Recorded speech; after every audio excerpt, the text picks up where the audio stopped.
All right. Trying the camera from a different angle today. Whatever. All right, I've tried to make this video a couple times this week now, and it's like I can't quite get my ideas all. I got too many ideas around the same concept. So what I'm thinking about is like cold showers or ice baths, and specifically the intent to go into shock almost. It's like we've probably all heard like taking a cold shower would wake you up, and that sounds like makes a lot of sense. It's like it shocks you, wakes you up.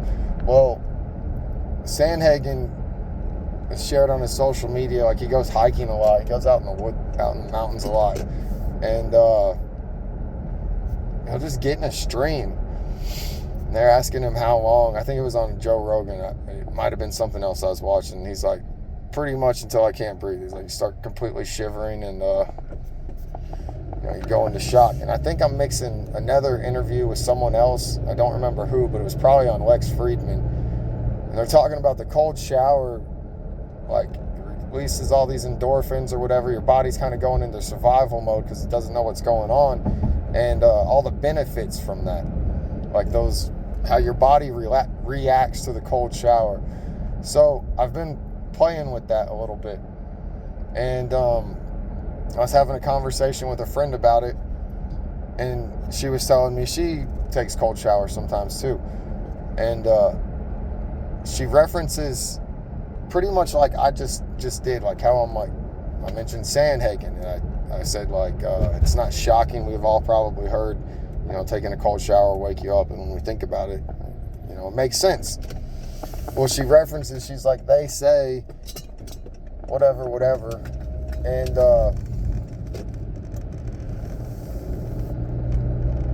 that's kind of where I came back to her the next day about the conversation. I was like, she's already done the cold showers a bunch, and she knows the benefits that are happening for her or not happening, whatever the outcome may be. She's experienced it. So I feel like in life, a lot of the times, it's a fine line, but we get so caught up in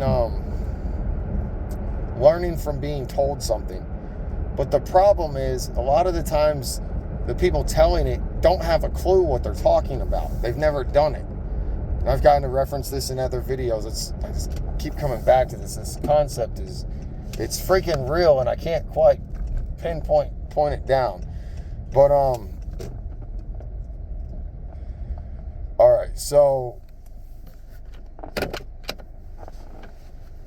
think about when we're in kindergarten, and I've told this example a bunch of times. You're in kindergarten, and it's like we did this when I was in kindergarten. The teacher told one of the children a story, like Mary had a red ball, and she bounced it in the parking lot until it started to rain. And then she went home. And it'd be like 4 sentences. But it's real simple like that. And you have the class in a circle, so it was probably 20 to 30 kids. And the person she tells it to, she whispers it to. That way no one else hears it. Then that person then whispers it to the next person. And they only get one chance to hear it.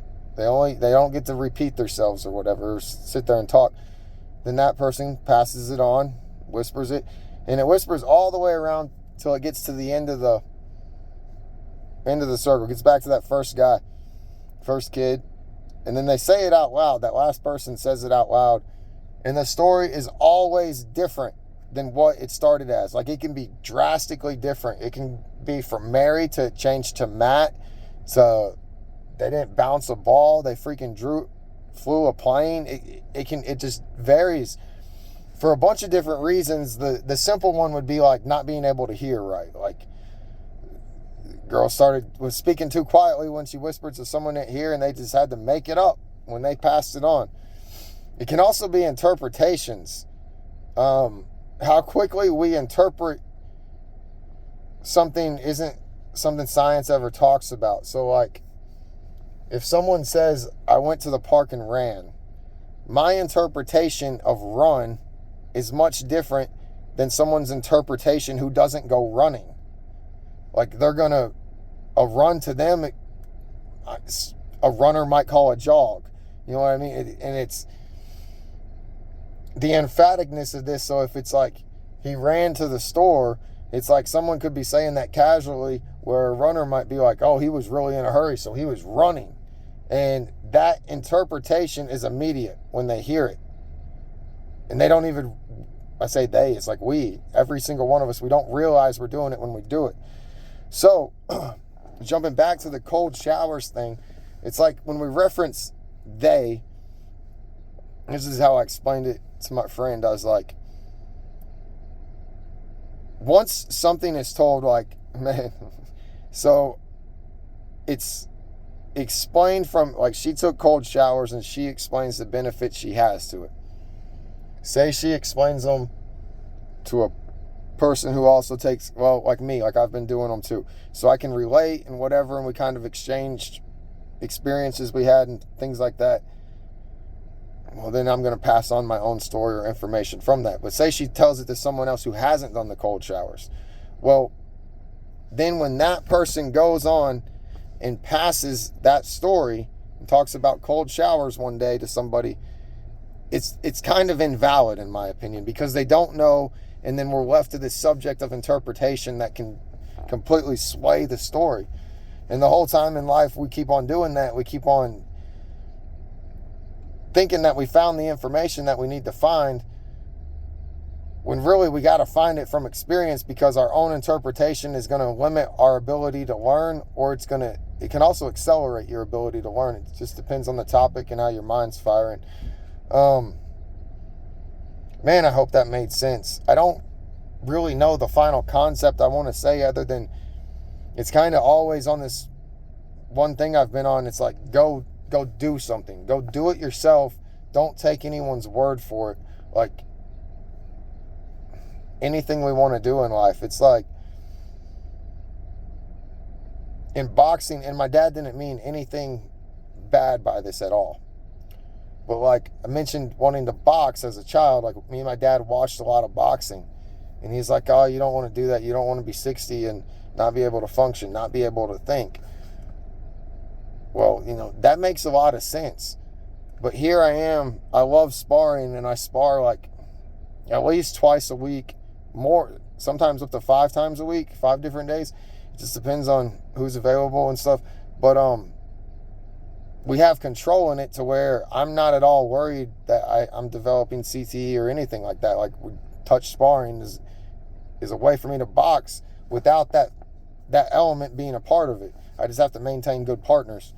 But had I sat back my entire life and just listened to that and never gone and tried it and figured out, hey, everything's not just black and white. I want to be sitting here making this video. Now, I wouldn't have done any of the MMA or anything like that. So yeah, I hope this video makes sense. I feel like I kind of rushed it a lot. I got to run in here. But yeah, go try things yourself. As we interpret and try to learn, we're gonna sway things to our own interpretations, and so does everyone else. So nothing's really accurate information unless it's coming directly from the source that did it. Yeah, that's about it.